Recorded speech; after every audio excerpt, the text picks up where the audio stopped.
Hello everyone, फिर से स्वागत है आप सब लोगों का आपके अपने चैनल जीएस बाय शुभा में। तो कैसे हैं आप सब लोग? मैं आशा करती हूँ आप सभी लोग बहुत अच्छे होंगे, एकदम स्वस्थ होंगे। तो चलिए गाइज, अब हम अपनी आज की पॉलिटी की क्लास पर आते हैं।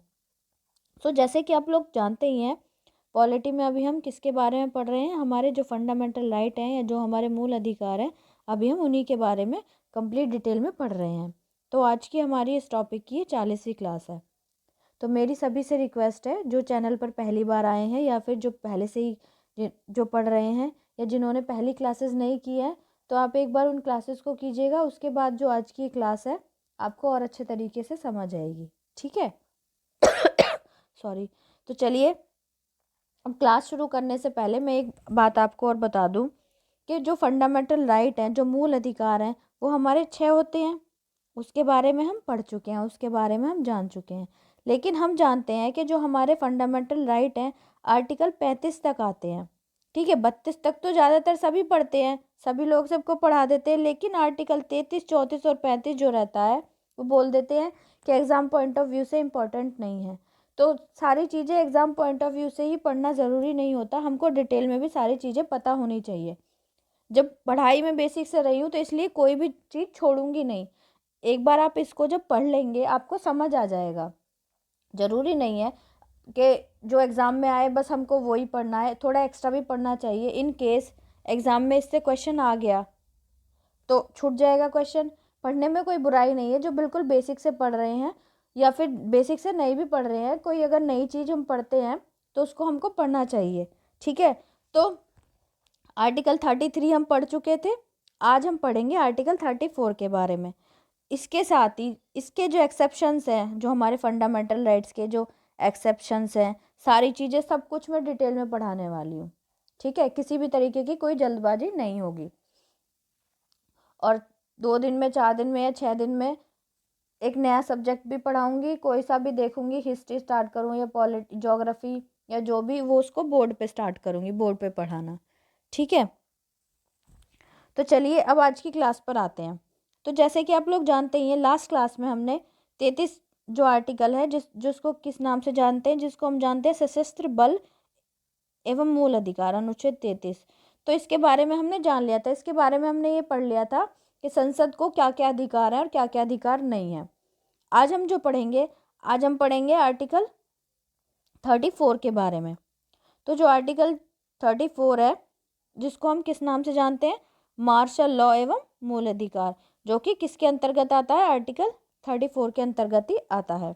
तो इसमें क्या क्या बातें बताई गई हैं, सारा कुछ हम डिटेल में पढ़ने वाले हैं। तो इसमें कहा गया है कि अनुच्छेद 34 मूल अधिकारों पर प्रतिबंध लगाता है। सॉरी।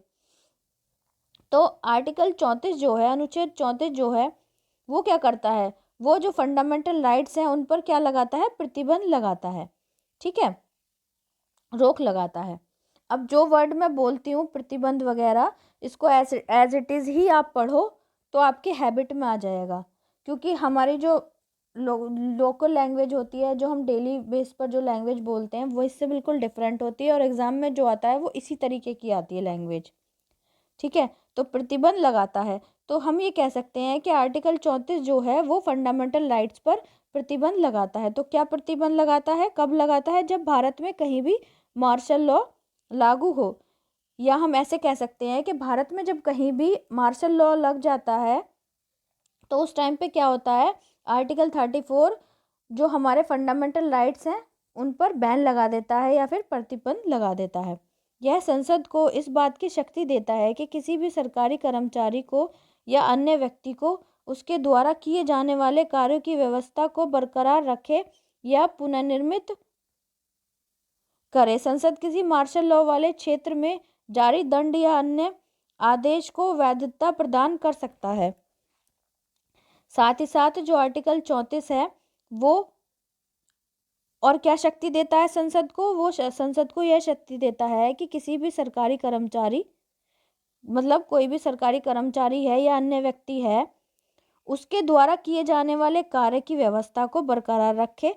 मतलब जो जो व्यक्ति सरकारी कर्मचारी या अन्य व्यक्ति जो भी कार्य कर रहे हैं, जिस भी नौकरी में है, उन कामों को वो जारी रखे, उन कामों पर कोई भी किसी तरीके का कोई इफेक्ट नहीं पड़ेगा, या पुनर्निर्मित करे, या फिर दोबारा से उन कार्यों को स्टार्ट करना शुरू कर दे। किसी मार्शल लॉ वाले क्षेत्र में जारी दंड या अन्य आदेश को वैधता प्रदान कर सकता है। तो संसद क्या है, यदि कहीं मार्शल लॉ वगैरह लग गया किसी क्षेत्र में, तो उसमें क्या है, उसमें जो जारी दंड है या फिर अन्य आदेश हैं उनको संसद क्या कर सकती है, वैधता प्रदान कर सकती है आर्टिकल 34 के तहत। ठीक है, इतनी बात आई होप आपको क्लियर हो गई होगी।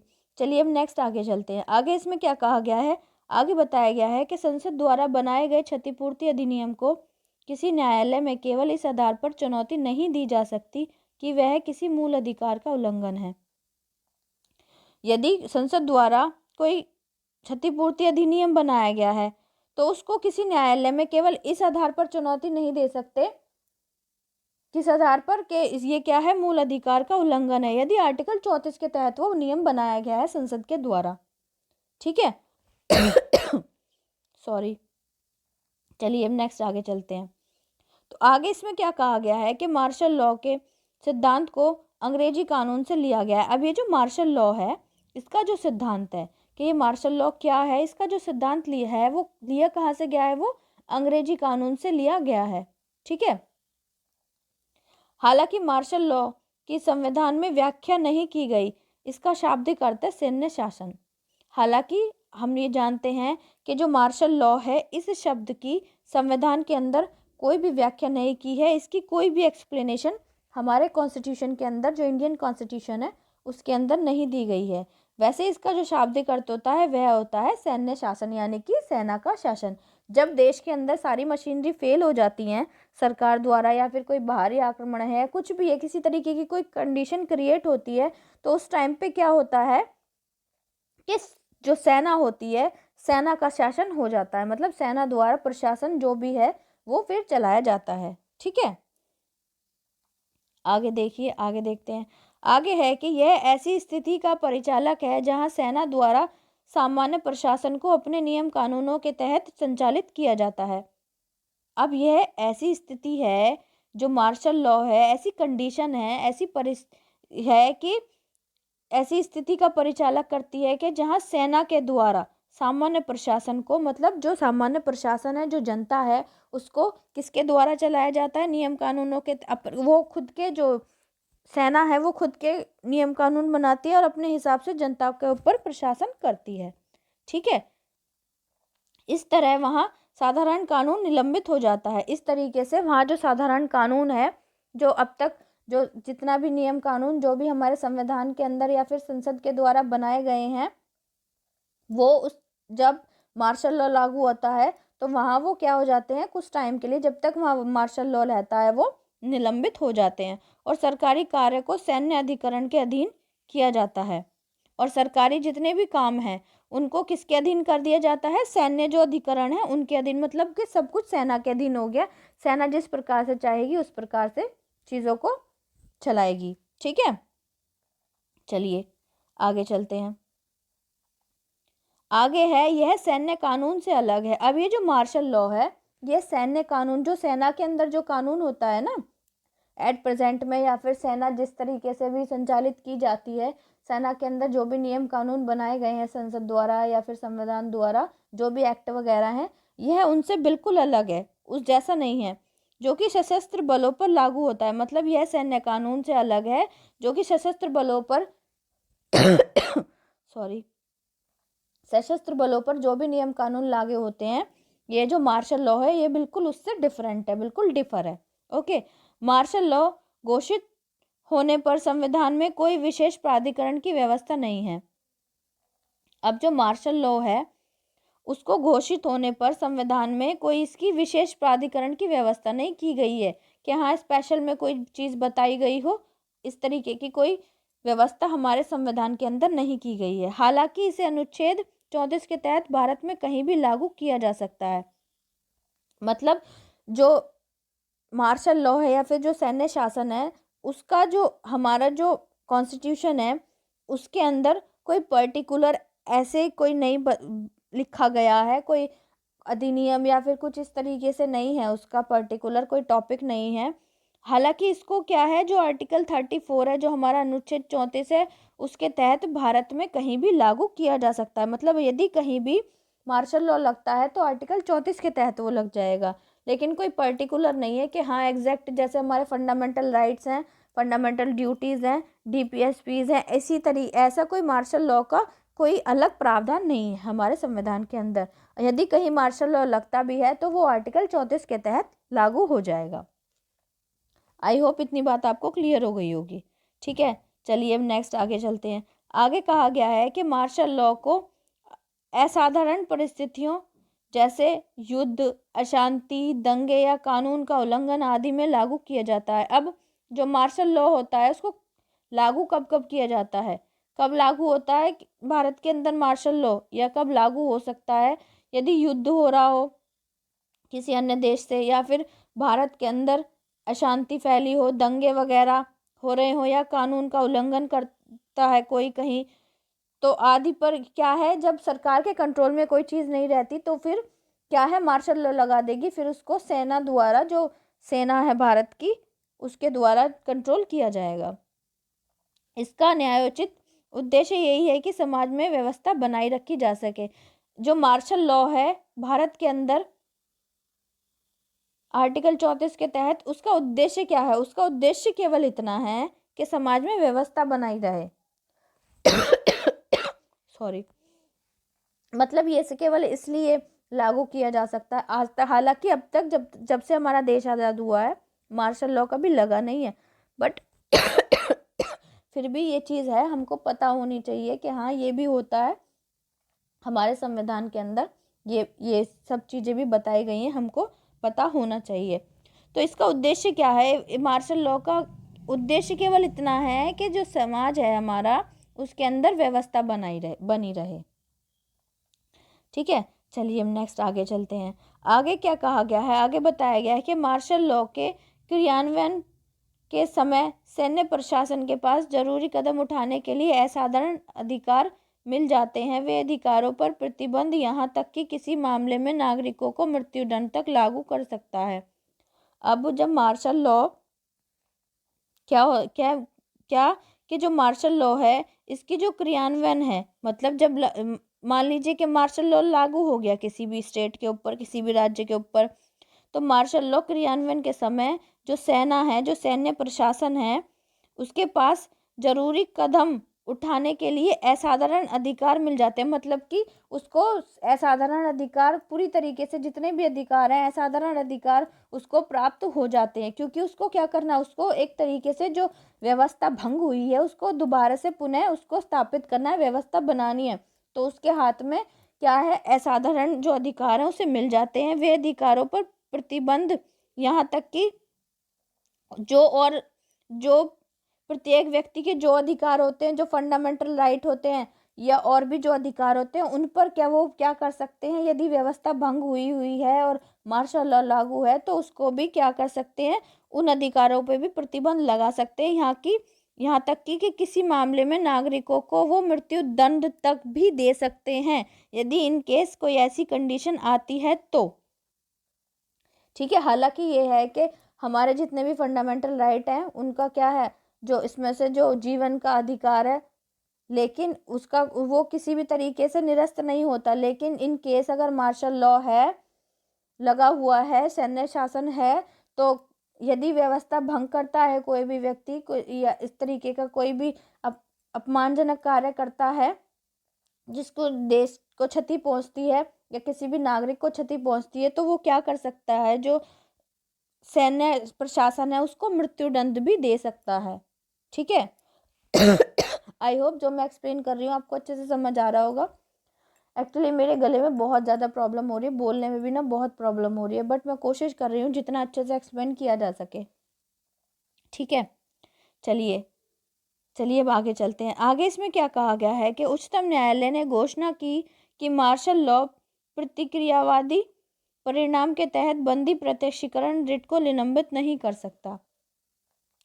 अब ये तो हो गया मार्शल लॉ के बारे में। अब इसके आगे हमारा जो सुप्रीम कोर्ट है, हमारा जो सर्वोच्च न्यायालय है, वो क्या घोषणा करता है, वो यह घोषणा करता है कि यदि मार्शल लॉ है, लगा हुआ है, प्रतिक्रियावादित है, उसके परिणाम के तहत जो हमारी रिट होती है, कौन सी रिट, बंदी प्रत्यक्षीकरण, रिट को निलंबित नहीं कर सकता। मतलब कि जो बंदी प्रत्यक्षीकरण जो रिट है, मार्शल लॉ उसको निलंबित नहीं कर सकता।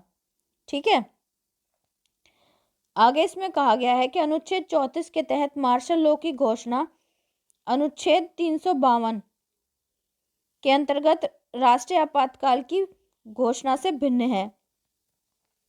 अब अनुच्छेद 34 के तहत कहीं भी यदि मार्शल लॉ लग जाता है, मार्शल लॉ लागू है, तो जो आर्टिकल, कौन सा आर्टिकल 352 है, जिसको हम नेशनल इमरजेंसी के नाम से जानते हैं, तो वो इससे बिल्कुल डिफरेंट है। ठीक है, नेशनल इमरजेंसी वाली कंडीशन अलग होती है और मार्शल लॉ वाली कंडीशन बिल्कुल अलग होती है।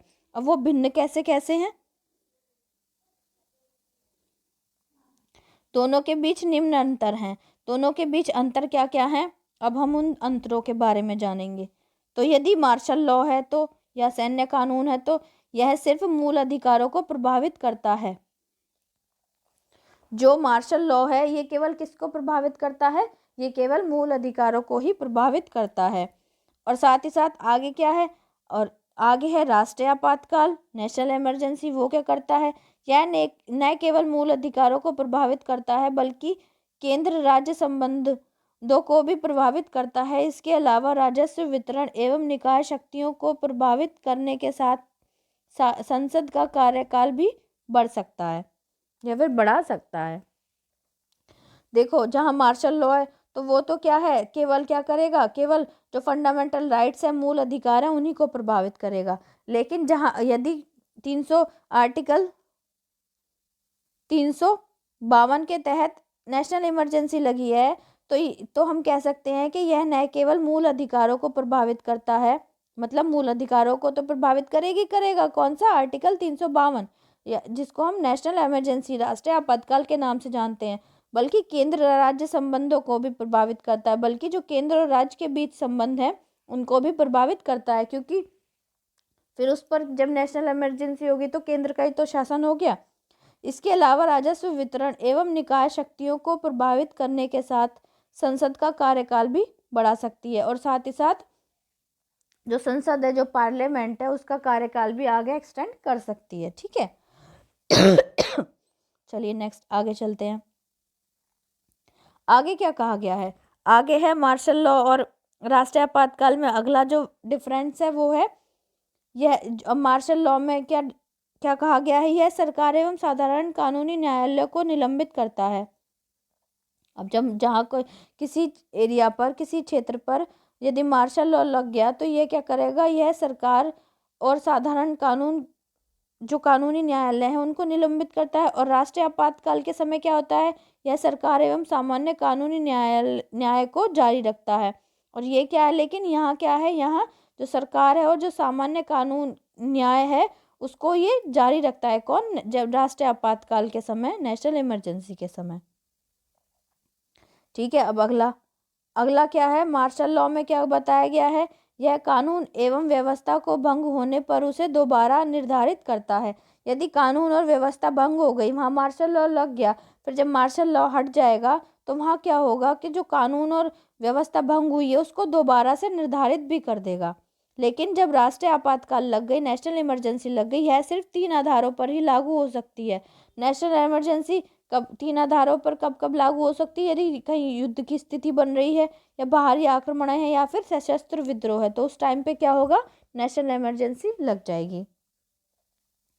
चलिए नेक्स्ट क्या है, नेक्स्ट बताया गया है मार्शल लॉ में क्या बताया गया है, इसे देश के कुछ विशेष क्षेत्रों में ही लागू किया जा सकता है। अब मार्शल लॉ लग गया तो ये नहीं है कि हाँ पूरे देश में ही मार्शल लॉ लगेगा, मतलब देश के कुछ क्षेत्र में जहाँ भी ऐसी कंडीशन हो रही है, विद्रोह वाली, युद्ध आदि की कंडीशन आ रही है, तो कुछ एरिया पर ही, कुछ क्षेत्र पर ही लग सकता है। जबकि जो राष्ट्रीय आपातकाल है उसमें बताया गया है इसे पूरे देश या देश के किसी हिस्से में लागू किया जा सकता है।